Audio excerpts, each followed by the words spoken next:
So first questions, please. If you can raise your hands clearly.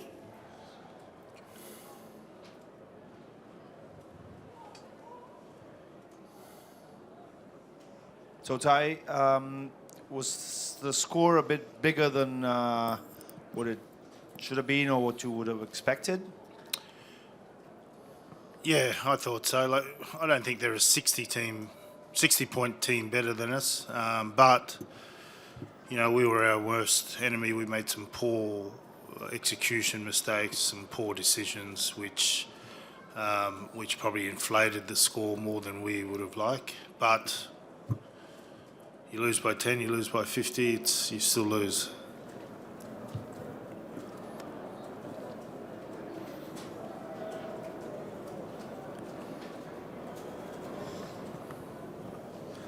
Just on that too, so is that pressure? Is that just lack of high quality practice? What made those mistakes happen for you today? Oh, look, they're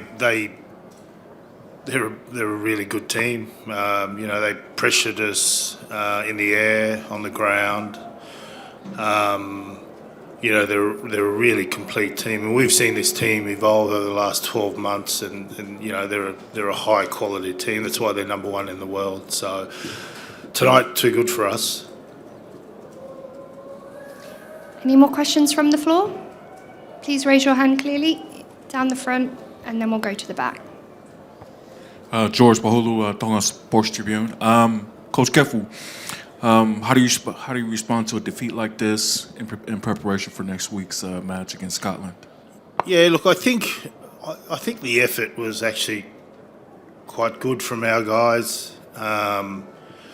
Just poor execution, poor reads in defence, let some tries in on first phase, which is which is an easy fix, but really poor execution at the time or decision making.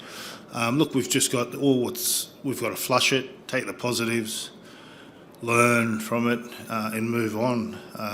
You know, if we play like that again, I'm sure Scotland will put plenty on us. So we certainly don't want that. So. You know, I'll go have a look at the game, dissect it, we'll learn from it, take the positives and move on. We've got to move on quickly. Question at the back. A question for both of you, really. Andres, the Uruguay captain, talked earlier in the week about not having enough games against Tier 1 nations. Do you think if you found yourself against opposition of this level on a more regular basis throughout the season, this kind of game would be more natural and easier for you? Yeah, 100%. I feel if we're exposed to this kind of rugby and at this type of at this level, I think the last game was against a top nation was against England, 2001, like 2 years ago, I think. So it was quite a while back that we get to test ourselves against the Tier 1 nations, and we're not using an excuse. Just like Coach said, we're going to take the positives out of this, and I'm still proud of my boys. We played our hearts out, we didn't give up, and we played right to the end.